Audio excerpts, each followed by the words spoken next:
This clause, it flips the liability. If you sign this, sir, your company takes the fall. The boardroom went dead quiet. A stillness hung over the 27th floor conference room like a thundercloud ready to crack. At the doorway stood a girl 16 in oversized sneakers and a janitor's badge, voice steady as glass. Her name? Maya Williams. Jackson, hail the CEO in a navy suit, worth more than her mom made in a month, froze mid-signature. His fountain pen hovered inches from the contract, its gold nib shaking almost imperceptibly. Around the table, high-powered executives exchanged uncertain glances. His wife Clara stiffened beside him.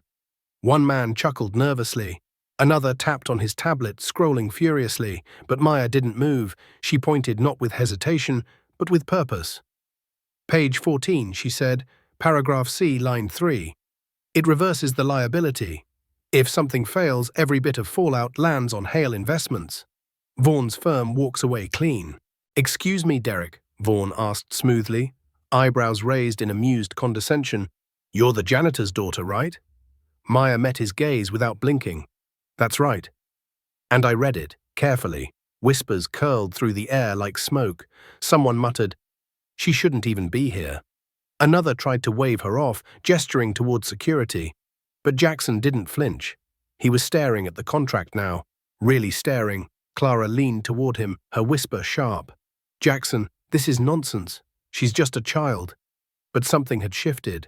He was no longer listening to his wife. Instead, he turned the page slowly, his brow tightening with every line. At last, he found it buried beneath legal jargon, nestled in the subtext like a trapdoor. And suddenly, the silence wasn't just awkward. It was terrifying. Derek chuckled again, but the sound didn't land this time. We're taking advice from someone who wipes our glass doors. You can laugh, Maya said calmly. But if he signs that this company takes the hit, all of it. The lawsuits, the losses, the collapse, it's in writing.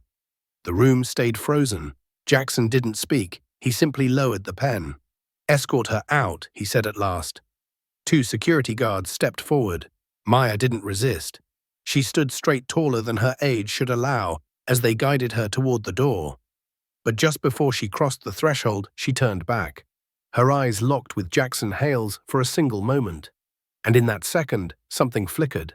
Recognition, regret, a warning he hadn't wanted, but now couldn't ignore. His pen never touched the paper. 8 hours earlier, the world was simpler. The hallways of Hale Investments shimmered with sterile polish and corporate precision. Cleaning crews moved like clockwork, quiet, unnoticed, invisible. Maya wore her mother's spare visitor badge, clipped to a worn hoodie, and carried a supply cart down the executive corridor like she had 100 times before. No one looked at her. No one ever did.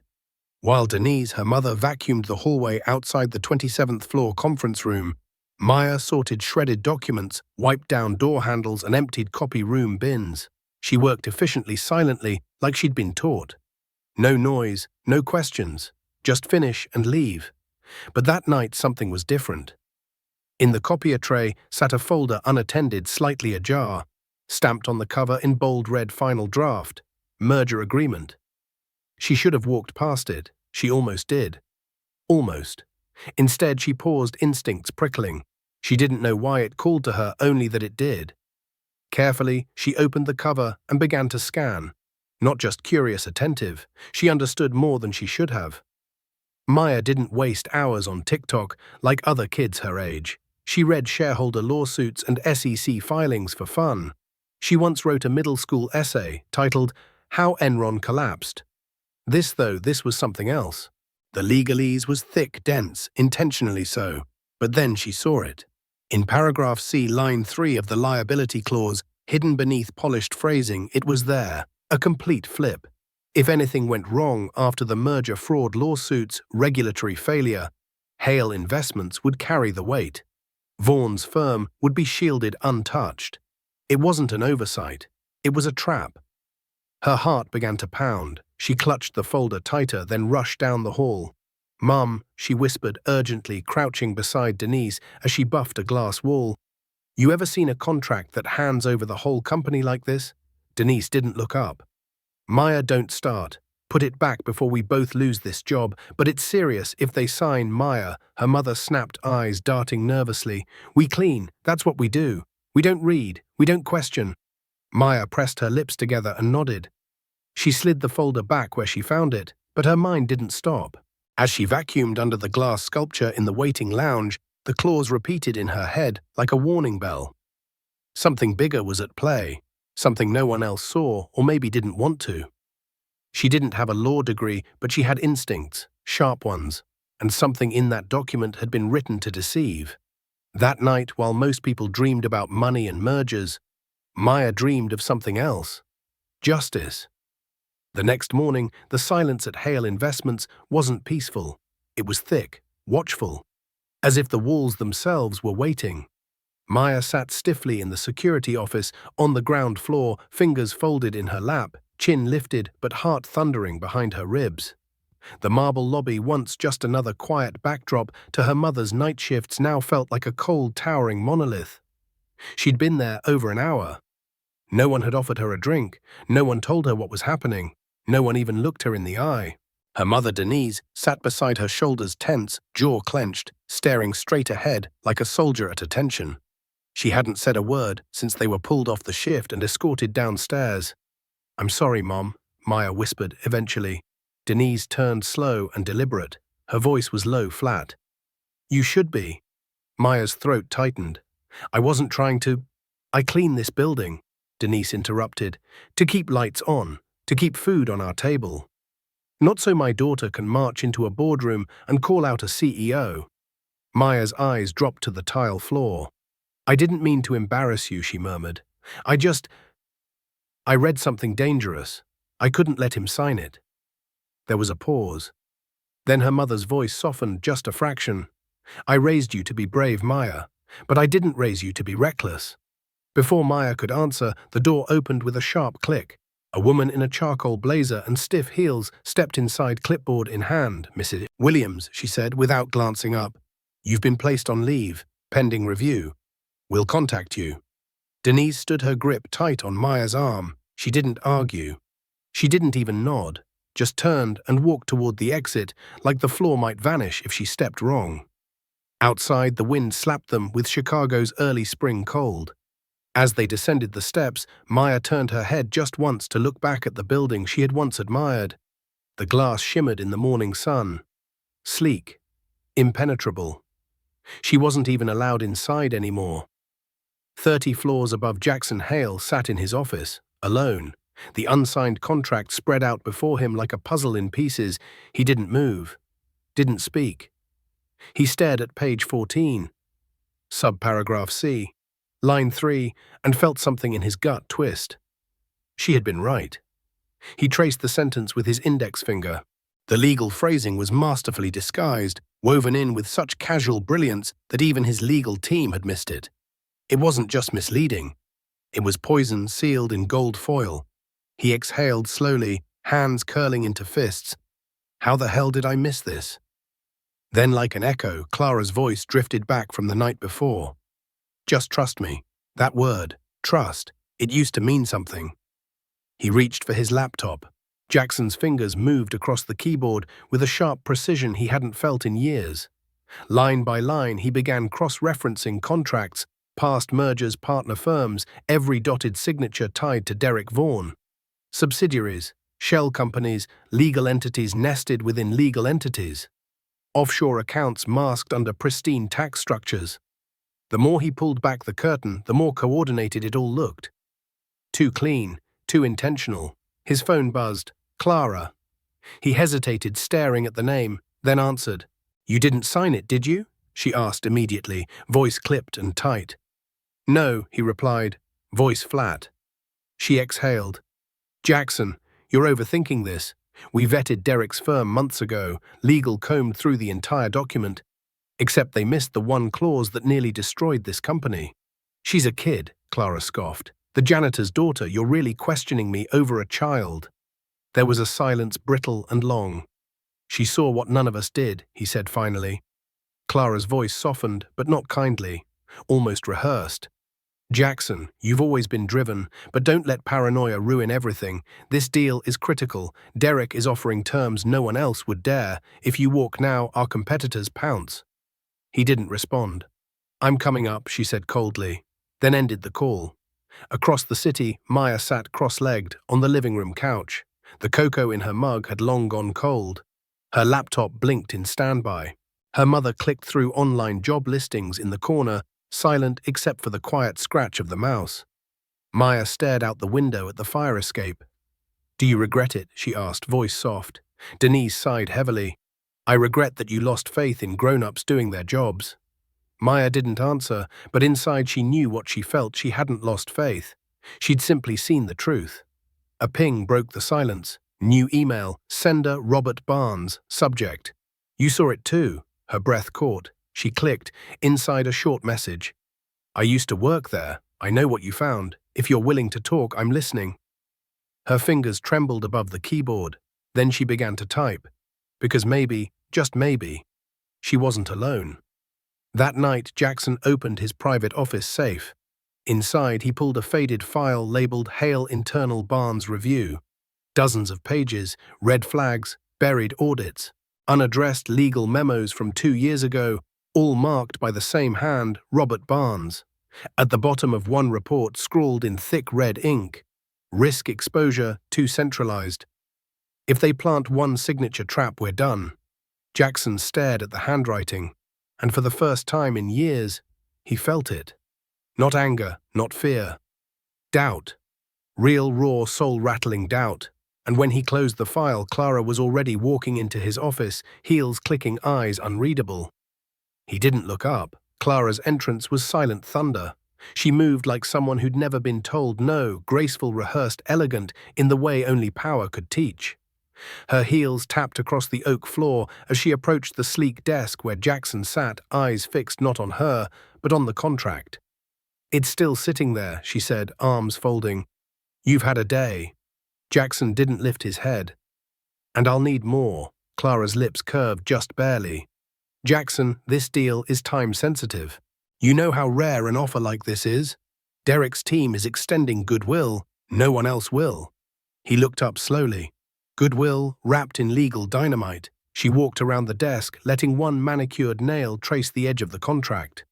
It's one clause, legal language. We've signed a dozen like it before.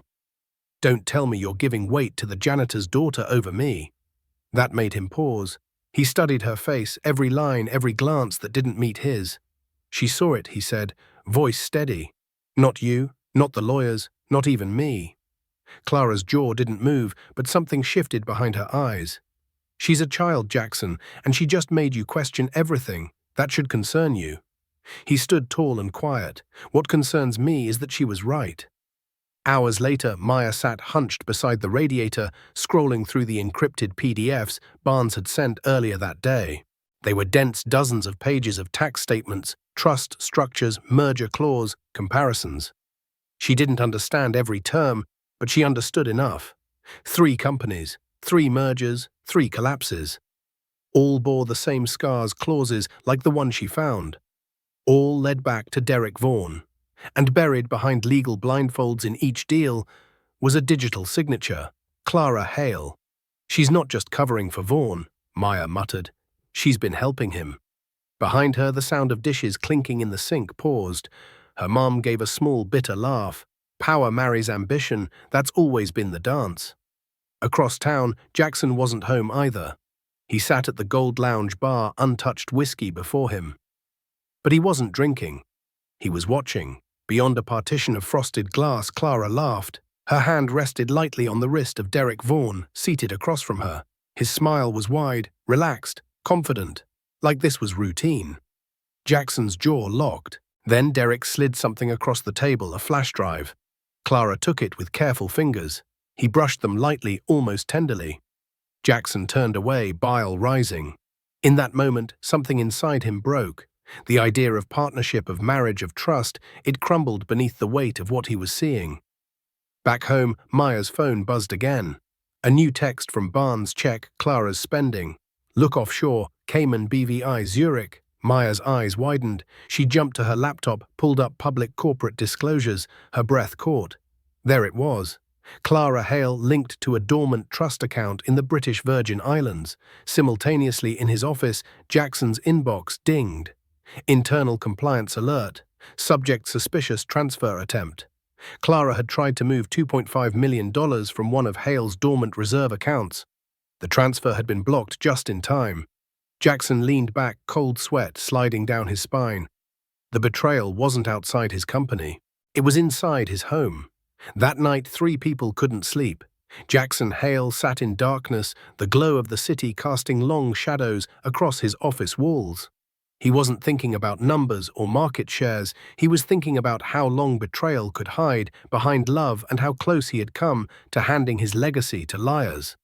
Across town, Maya stared at her bedroom ceiling, the sound of traffic below muffled by the weight in her chest. A flash drive lay on her nightstand, its contents encrypted, its secrets dangerous. She was 16. This should have been homework and dance playlists, not offshore accounts and racketeering. And somewhere deeper in the city, Clara Hale sat beside Derek Vaughan in the back seat of a black SUV. "He's starting to dig," she whispered. Derek didn't look concerned. His tone was smooth, quiet. "Then we bury him before he reaches the roots." The next morning, Jackson arrived at his office early, greeted not by staff, but by a message with no sender, just a single audio file. He stared at it for a long time before clicking play. Clara's voice came first. "He won't question it. Not if I push at the right time, then Derek's. And if he does, then we remind him what he has to lose." Jackson froze. His hand trembled on the mouse. He played it again and again. On the third replay, he leaned back slowly, the air in the room suddenly too thin. It wasn't speculation anymore. Clara wasn't covering for Vaughan. She was part of it, and she had been leading him all along. He forwarded the file to his private attorney without a word, then stared up at the ceiling, not in confusion this time, but with clarity. Later that afternoon, Maya stood outside the heavy bronze doors of the Harold Washington Library, a folder and flash drive clutched tight in her frozen fingers. Barnes had sent them that morning, evidence encrypted and dangerous. She stepped into the library's computer lab, found a quiet corner, and started typing. Page after page, unfolded. 3 companies, 3 mergers, 3 orchestrated collapses. Each bore Vaughan's name. Each carried digital approvals linked to Clara Hale. She wasn't a pawn, she wasn't even a partner. She was the pattern. That evening, Maya went to meet Barnes. She knocked on the apartment door. No answer. The door creaked open. Inside nothing, no signs of struggle, no Barnes, only a single envelope on the kitchen table labeled MW. Inside were 2 things, a USB drive and a post-it note in hurried scrawl. "They know I'm helping you, don't come back. Find someone you trust, fast." Back in the city, Jackson waited outside a shuttered courthouse, abandoned cold. He wasn't there for a judge. He was waiting for Victoria Chan, a civil rights attorney, former federal prosecutor, the kind of woman who took cases others wouldn't touch. She stepped into his car like a storm in quiet clothing. "Mr. Hale," she said, closing the door, "you came to the right person. But this is bigger than one contract." "I know," Jackson said. "It's organized fraud, maybe racketeering, but I'm not just trying to protect my company." He looked her straight in the eye. "I'm trying to protect the girl who saw it first." Victoria's expression changed just slightly. "She's 16, he nodded.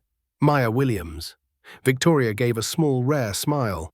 "Then she might be the most important witness this city has ever seen." The next morning, Maya returned to the place she wasn't supposed to enter again. Hale Tower loomed above her like a monument to the people who had ignored her, doubted her, and tried to silence her. She clutched a bag inside it, the USB Barnes had left behind, printed ledgers, flagged contracts, and something else, resolve. She wasn't on the visitor list. Security barely looked at her before shaking their heads. "Miss, we can't let you." Then a voice. From behind the turnstiles, a young junior analyst won. Maya had seen vacuuming near late-night copy rooms paused. He looked at her. Recognition flickered. He leaned closer, lowered his voice. "Mr. Hale said, if you ever came back, I'm to take you straight up. No hesitation, just trust." He waved her through and led her to the executive elevator. The ride to the top was silent. Maya's palms were sweating, But her eyes didn't flinch. The doors opened to the top floor, and there he was, Jackson Hale, standing at the edge of the floor-to-ceiling windows, watching the city below. When he turned to her, something in him softened. Not the kind of softness that pities, the kind that recognizes someone who walked through fire. He stepped forward and extended his hand, not like a CEO, but like a man finally acknowledging what he'd missed. "I owe you more than an apology," he said. "I owe you the truth."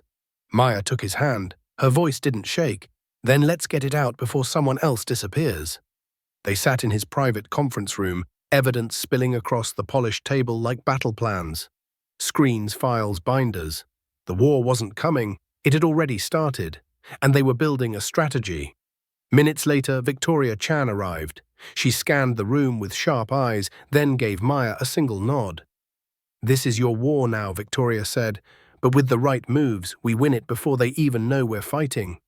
Maya nodded, every nerve in her body pulled tight but unshaken, because for the first time since she'd opened that copier tray, she wasn't alone. Across the city, Clara Hale descended the grand staircase of their lakeshore penthouse in navy silk, calm as ever. She ignored the unopened messages on her phone, the missed calls. A housekeeper handed her a cream envelope. This was left in the mailbox. She opened it. Inside, a single photo. Jackson, Maya, Victoria, their heads bent over evidence. 3 signatures circled in red, a yellow sticky note, "You're losing control." Clara didn't flinch. Her hand didn't tremble, but her eyes darkened. She pulled out her phone and called Derek Vaughan.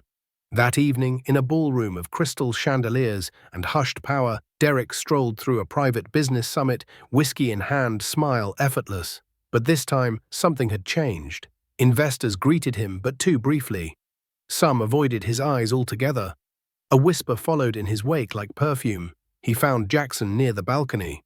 "Well now," Derek drawled, "you've stirred quite the pot." Jackson didn't smile, didn't blink. "I haven't stirred anything," he replied. "Just stopped pretending I was blind." Derek leaned in. "You go public with this, you'll bury more than just me. You'll drag your wife through the mud. Your board will fracture. Your stock will nosedive." "Is that the legacy you want?" Jackson met his gaze. "I'd rather lose a company than live a lie." Back at the apartment, Maya's mother hung up the landline, her face pale. "That was the principal," she said quietly, her voice tight. "Someone filed a complaint, said you're emotionally disruptive at school." Maya blinked. "I haven't even been to school this week." "They're trying to rattle you," Denise said, "trying to make you feel like the ground is shifting." But it wasn't. Maya looked down at the files in her lap. Dozens of pages, screenshots, notes in Barnes's scrawled handwriting. It didn't feel like fear anymore. It felt like readiness. By the end of the week, Victoria Chan filed 2 motions in federal court. The first, a request for an immediate injunction and independent audit of Vaughan Global. The second, a formal petition for whistleblower protection, name listed Maya Williams. The media caught wind of the filings before sunset. Breaking headlines flooded the evening feeds. Teen whistleblower halts billion-dollar merger. Anonymous employee behind corporate shakeup is just 16. Her photo scraped from the school's website spread like wildfire, cropped, shared, retweeted. Some praised her as a hero, others questioned her credibility. A few hurled anonymous hate. But no one could ignore her. At dawn the next day, Jackson Hale walked into the boardroom with a stack of documents in his hands. His executive team sat around the table, nerves sharpened, eyes cautious.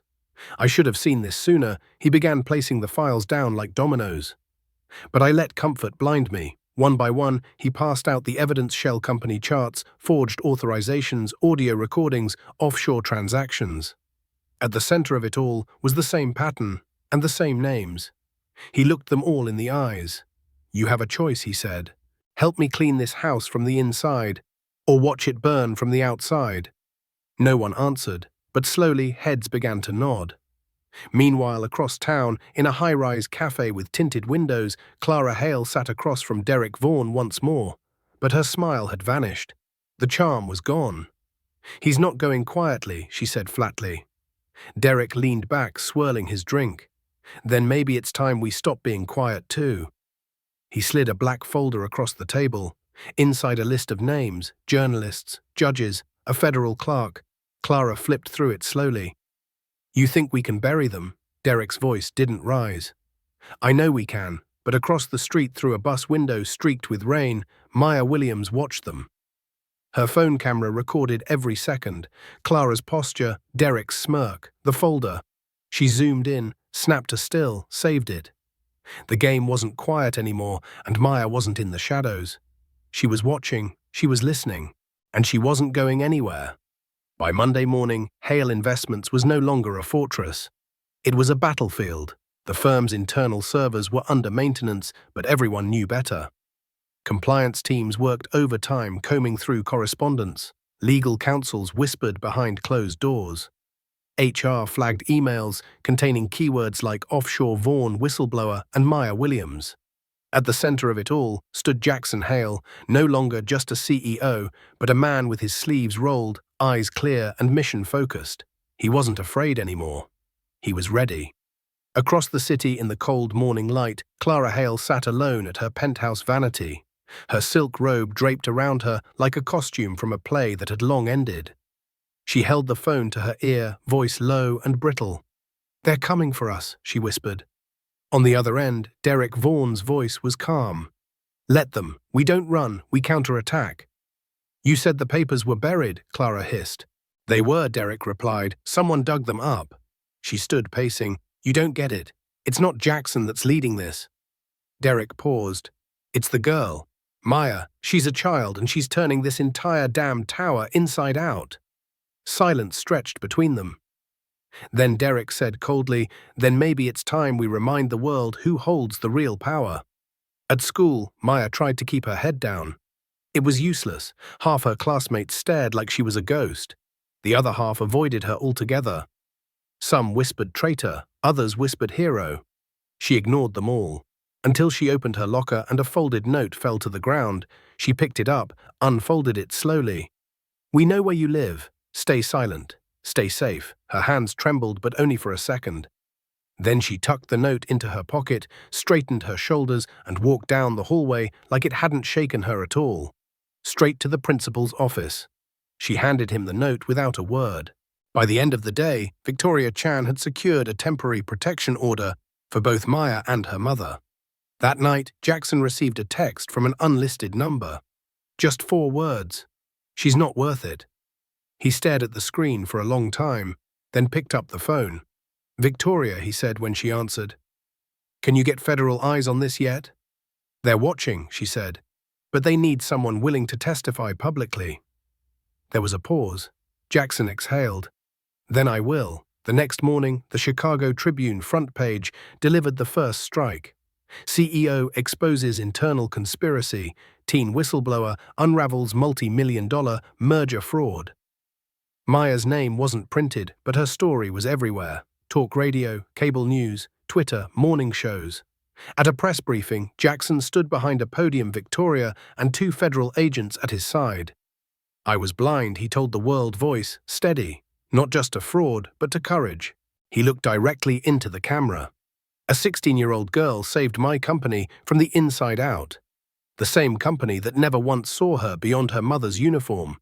He let the silence settle like dust. She saw what we refused to, and from this day forward, we will see her.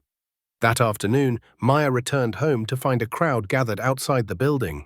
Neighbors, reporters, strangers with handmade signs. We believe Maya. Truth has no age. She froze at the bottom of the steps. Denise reached out gently, took her hand. They're not here to hurt you, she said softly. They're here to thank you. And somewhere behind tinted glass in a silent high-rise, Derek Vaughan watched a screen. A still image of Maya stepping onto the witness stand. He didn't blink. She's still a kid, Clara snapped behind him. You really think they'll let her bring us down? Derek's voice dropped cold as steel. Kids don't bring down empires, he said. He leaned forward. Symbols do. He slammed the tablet shut and walked toward the door.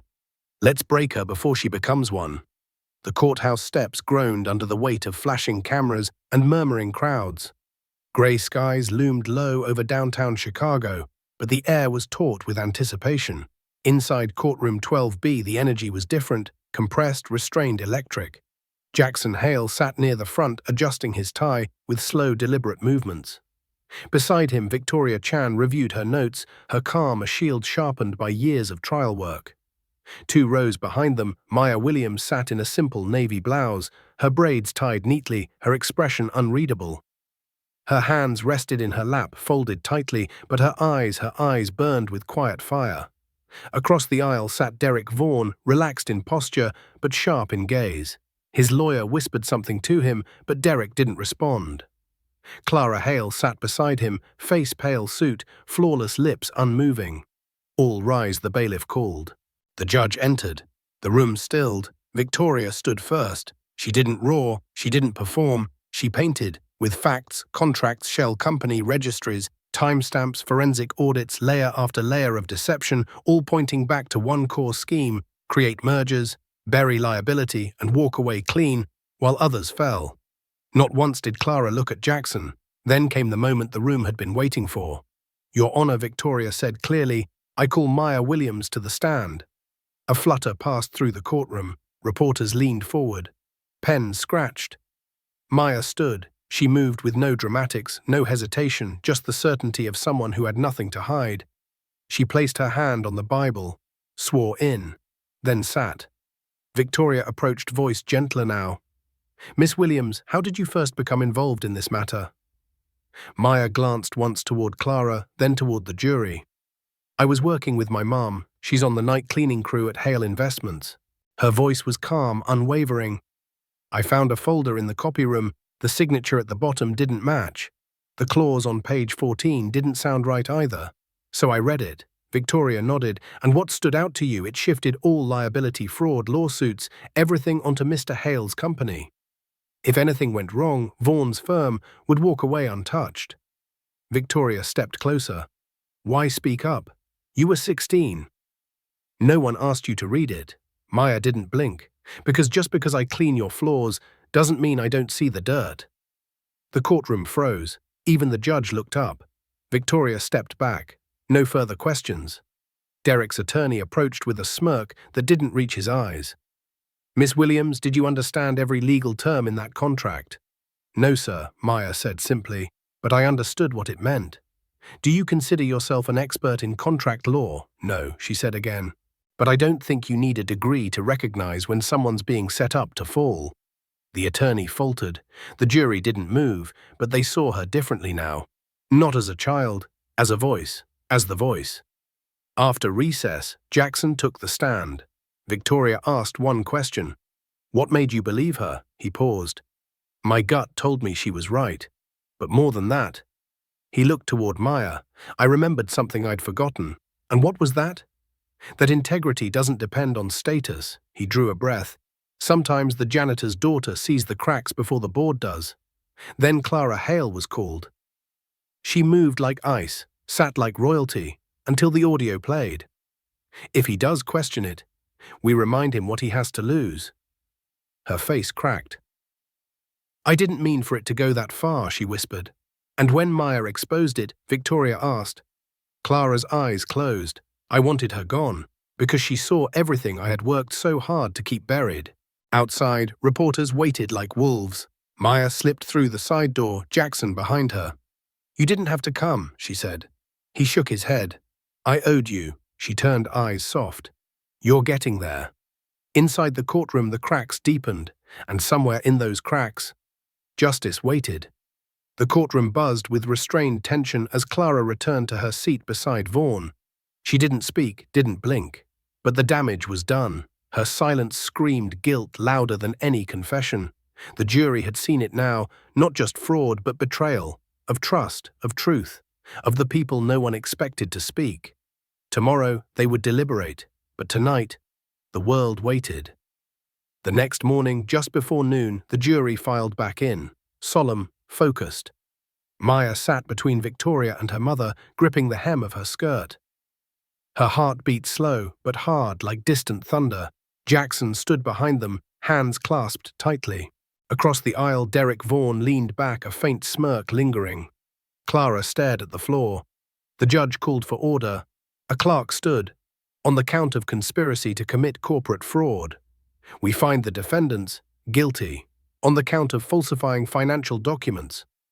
Guilty, on the count of obstruction and tampering with legal contracts. Guilty. Each word dropped like a stone in still water. Derek's smirk faded. Clara closed her eyes. The judge wasted no time. 10 years in federal prison, no parole for the first 7. It was swift, precise, final.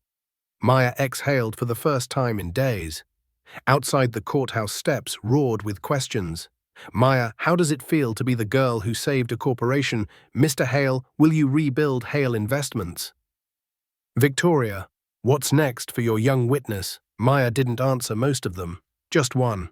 What do you want the world to remember from this case? She paused, then looked straight into the nearest camera. That truth doesn't depend on your title. And justice doesn't care how clean your shoes are. In the weeks that followed, Hale Investments didn't collapse.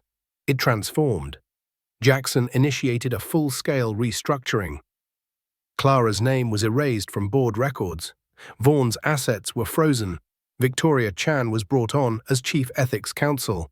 And Maya, she was offered a full academic scholarship with a personal letter from Columbia University's admissions chair attached. At a press conference in the same building she used to clean, Jackson stood behind a podium once more. Today, he said, Hale Investments is proud to establish the Maya Williams Fellowship for Young Minds with Vision, Courage, and Integrity. He turned toward her. Maya didn't just protect this company. She reminded us who we are supposed to be. Applause rose, not polite, not corporate. Thunderous. Maya stood beside him, blazer buttoned over a crisp white blouse, chin held high. She didn't wave. She didn't bow. She simply stood. Like truth in its quietest form. That night in Jackson's office, she handed him a manila envelope. I got in, she said, Columbia. His face lit up. You earned more than that, he said. You've got a seat at any table you want. She hesitated, then asked, do you regret any of it? He looked out at the city, the skyline golden with dusk. I regret not seeing it coming, he said, but I don't regret who stood up when I didn't. She smiled, then placed the envelope gently on his desk. Days later, Clara Hale was processed into the federal detention center in Wisconsin. No statement, no appeal, just silence. In a cold concrete cell, she replayed the audio that sealed her fate. Just because I clean your floors doesn't mean I don't see the dirt. The words echoed again and again. In an office above a city reborn, Jackson placed Maya's envelope on a shelf above his desk, beside his most treasured awards. Next to it, a plaque read, Truth isn't loud, but it lasts. He leaned back, closed his eyes. A girl once pointed to a signature and changed everything. And from the ashes of deceit, a new foundation stood, cleaner, stronger, and unshakably honest. The empire hadn't fallen. It had been rebuilt by the one they never saw coming. If this story stirred something in you, don't let it fade in silence. Some truths lie buried beneath titles, behind uniforms, between the lines of contracts no one reads. But sometimes someone dares to see what others ignore. Sometimes a girl with no seat at the table flips the whole table over, not with power, not with money, but with the audacity to say, I see the dirt. If you've ever been overlooked, if you've ever been told you don't belong, if you've ever been the quiet one in the back of the room, the cleaner, the intern, the just a kid, then remember Maya Williams. She didn't wait for permission. She didn't need credentials. She didn't ask if she was allowed to speak. She simply did. Drop a comment. Sometimes the quietest voice holds the deepest truth. Let us know which moment struck you most. Subscribe to the channel for more stories like this. Stories that don't just entertain, but remind you what courage looks like in a broken world. And most of all, share this with someone who needs to remember that no title makes you right. No suit makes you honest, and no system is too big to be questioned. This wasn't just a story, it was a reminder that justice begins when someone ordinary refuses to stay silent, and that someone could be you.